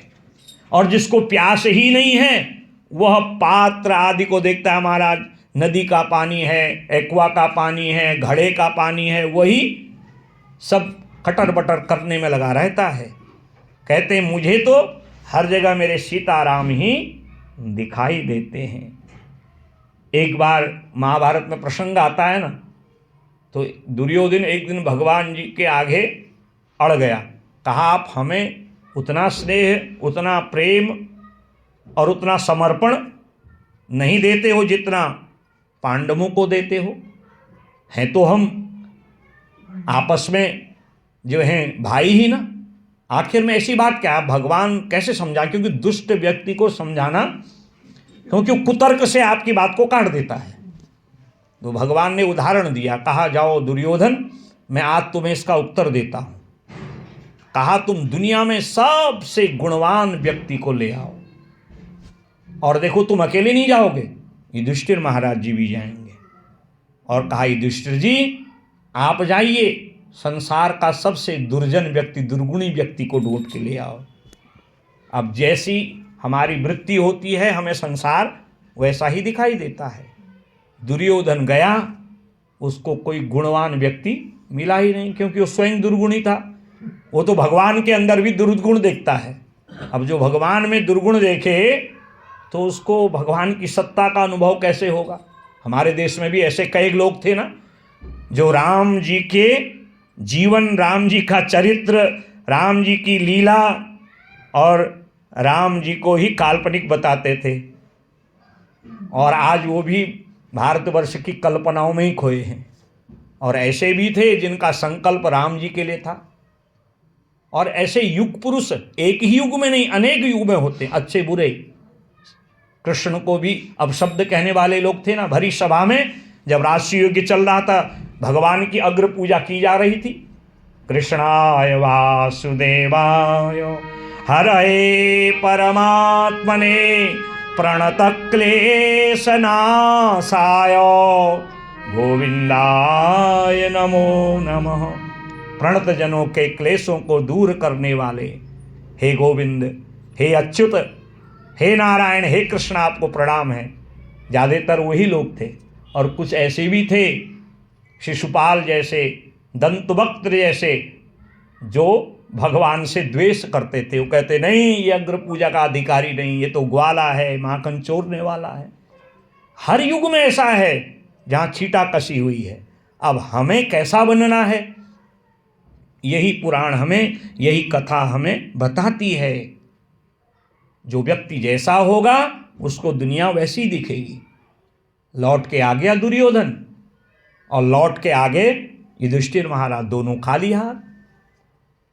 तो सबसे पहले प्रश्न युधिष्ठिर जी से, क्या तुम्हें दुनिया में कोई दुर्गुणी व्यक्ति नहीं मिला? कहा नहीं महाराज, मैंने जितने भी लोग देखे उनके अंदर मैंने गुण देखे। क्योंकि जैसे औषधि है, कड़वी होती है, परंतु स्वाद के रूप में यदि औषधि लेंगे तो बीमारी दूर नहीं होगी। इस कड़वी औषधि से मेरे रोगों का शमन होना है, मेरे रोगों से मुझे छुटकारा मिलना है। अगर औषधि स्वाद की बजाय हम गुण रूप में लेंगे तो औषधि महाराज असर कर जाएगी। कहा मुझे बहुत लोग मिले जिनके अंदर दुर्गुण थे, पर उनके अंदर कुछ न कुछ अच्छा गुण भी था। जब उनके अंदर अच्छा गुण था, राम था, कृष्ण आप थे उनके अंदर, तो मैं उसको दुर्गुणी कैसे कह सकता हूं? दुर्योधन से कहा आपको कोई सज्जन व्यक्ति नहीं मिला? वो ठीक उल्टा कहता हमारा जितने भी अच्छे लोग थे, मैंने कुछ न कुछ उनके अंदर कमियां देखी। तो जैसा भाव, जैसा मन का भाव, वैसी हमें सृष्टि दिखाई देती है। आंख में अगर काला चश्मा पहनोगे तो दुनिया काली दिखाई देगी, लाल पहनोगे दुनिया लाल, न दुनिया लाल है न काली, दुनिया तो रंग बिरंगी है महाराज। इसलिए बाबा तुलसीदास कहते, मैंने सबके अंदर, चाहे वो संत हो, चाहे वो दुष्ट हो, चाहे पुण्यात्मा हो, चाहे पापी हो, चाहे वह आकर 4,84,00,000 जाति जीव जल थल नभ वासी, चाहे वो जल में चलने वाला हो, आकाश में उड़ने वाला हो, रेंगने वाला हो, मनुष्य हो, पशु हो, कोई भी हो, 84 लाख योनि है, सब में एक ही आत्मा है। जैसे मिट्टी के बर्तन बने, मिट्टी का दिया बना, मिट्टी से ही घड़ा बना, मिट्टी से ही सुराही बनी। अगर अब तत्व रूप में देखें, सब में एक ही मिट्टी है, बनाने वाले ने आकार अलग दे दिए। सोना तो एक ही है, बनाने वाला जो स्वर्णकार है उसने गले का सुंदर हार बना दिया तो उसको लोग हार कहते हैं, सोना नहीं कहते हैं। मांग टीका बना दिया, कहेंगे देखो कितना बढ़िया मांग टीका है महाराज, उसी सोने से उंगली में पहनने वाली सुंदर आभूषण बन गया तो नाम हो गया अंगूठी। ये सोना है कोई नहीं कहेगा। वो परमात्मा वैसे ही सब प्राणियों में है। शीय राम मैं सब जग जानी, अहम आत्मा गुणा केशव प्राणिनाम देह माश्रित। प्रत्येक प्राणी में मैं हूं, भले ही शरीर अलग है, इसलिए मैंने भगवान जी को प्रणाम किया है। करहूं प्रणाम जोरी जुग पानी। ऐसे जो भगवान हैं, अब मैं उनका मति अति नीच ऊंची रुचि आची। बाबा तुलसीदास इतना सुंदर ग्रंथ रच रहे हैं और क्या कह रहे हैं, मैं तो निम्न हूं, मेरी मति इतनी नहीं है कि मैं राम जी की कथा सुनाऊं। परंतु देखो कितनी सुंदर कथा कही। और गुणवान व्यक्ति कभी ये नहीं कहता मेरे अंदर गुण है, तो वो तो यही कहता है बस मैं कुछ नहीं जानता हूं और हम तो राम जी के हैं, राम जी हमारे हैं। हम तो राम जी के, राम जी हमारे हैं। हम तो राम जी के, राम जी हम तो राम जी के, राम जी हमारे हैं। हम तो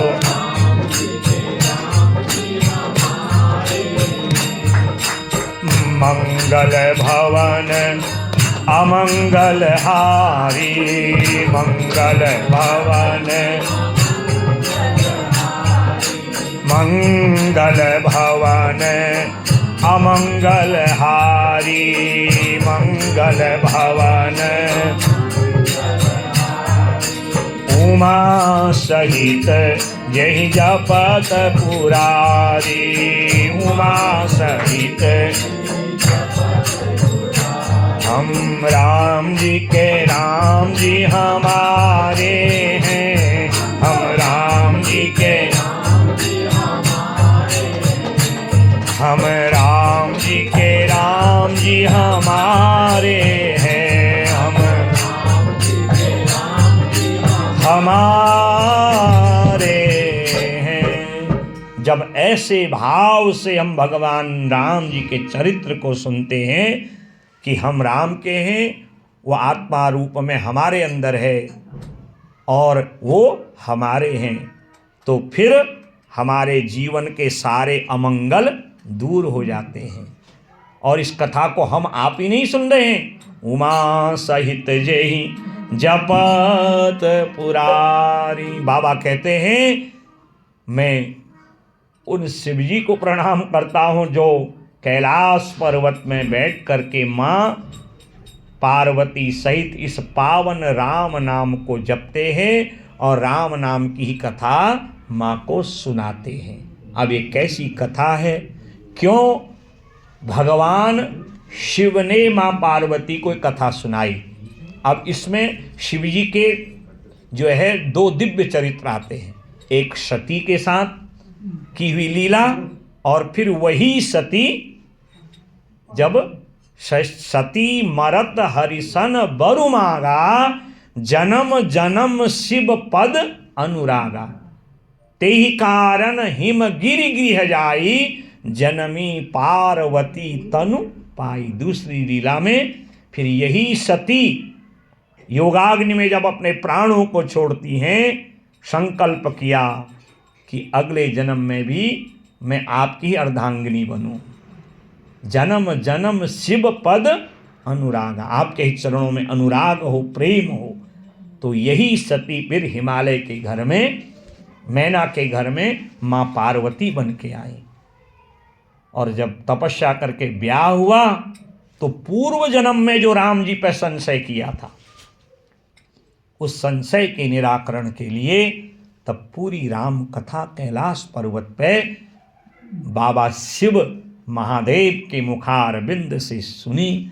तो क्यों ये कथा श्रवण की, कैसे बाबा ने कथा को सुनाया, उसका जो भाव है चौपाई के रूप में, दोहा के रूप में, छंदों के रूप में, सोरठा के रूप में, स्तुति के रूप में बाबा तुलसीदास जी ने हम आप सब लोगों के कल्याण के लिए सुनाया। मंगल करनी कली मल हरनी तुलसी कथा रघुनाथ की गति कूर कविता सरित की जो सरित पावन पाठ की प्रभु सुजस संगति भनिति भली हो हहि सुजन मन भावनी भव अंग भूति मसान की सुमिरत सुहावनी पा सुमति सुहावनी पा हाँ सुमति सुहावनी पावनी। जैसे मसान की राख को कोई छूना नहीं चाहता है, भय लगता है, परंतु उसी मसान की राख को जब शिव जी धारण करते हैं तो पवित्र प्रसाद बन जाता है और उसी का हम टीका लगा के शिव पूजा करते हैं, शिवतुल्य बन जाते हैं। वैसे ही ये राम कथा है जो संसार के विषय रूपी मसान में जिसको भय लगता है, यदि वो बाबा के मुखारविंद से कही इस कथा को सुने, मंगली कलनी कलिमल हरणी, कली रूपी जो मैल है, कली माने कलयुग, कलह का युग, हर जगह कलह है ना, तो इस कलह से यदि हमें छुटकारा चाहना है, तुलसी कथा रघुनाथ की, तुलसी बाबा जी के गाए इस रामचरितमानस को सुनिए, क्योंकि मंगल करनी, आपके सारे अमंगल दूर हो जाएंगे और मंगल ही मंगल हो जाएगा। ऐसी ये राम कथा है। कल से आप समय पर उपलब्ध हो, यहाँ पर विराजमान हो। 2 से 5 कथा का नियम है, तो आप आकर के इस कथा का आनंद लें और निरंतर ये राम कथा का अमृत आप पर बरसते रहेगा और इस अमृत को आप कर्णपुटों से ग्रहण करके अपने जीवन को धन्य बनाइए। बोले राजा रामचंद्र भगवान की। श्रीमन्नारायण नारायण हरि हरि, श्रीमन्नारायण नारायण भजमन नारायण नारायण हरि हरि, भजमन नारायण राम नारायण नारायण हरि हरि, राम नारायण शिव नारायण नारायण हरि हरि, शिव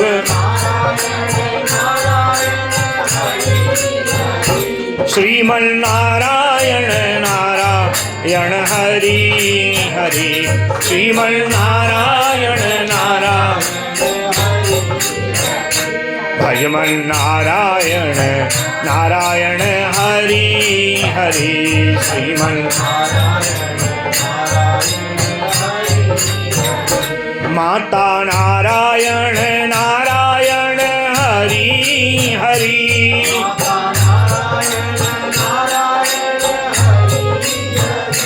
पिता नारायण नारायण हरि हरि,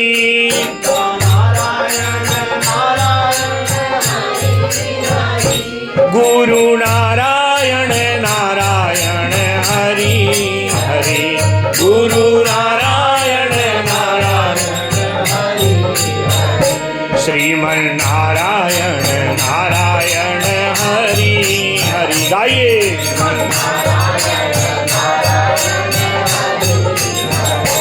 भजमन नारायण नारायण हरि हरि, भजमन नारायण हरि। हरे राम राम राम हरे हरे, हरे कृष्ण कृष्ण कृष्ण हरे हरे। जय जय श्री सीताराम, जय जय श्री सीता, जय जय श्री सीताराम। बोले राजा रामचंद्र भगवान की।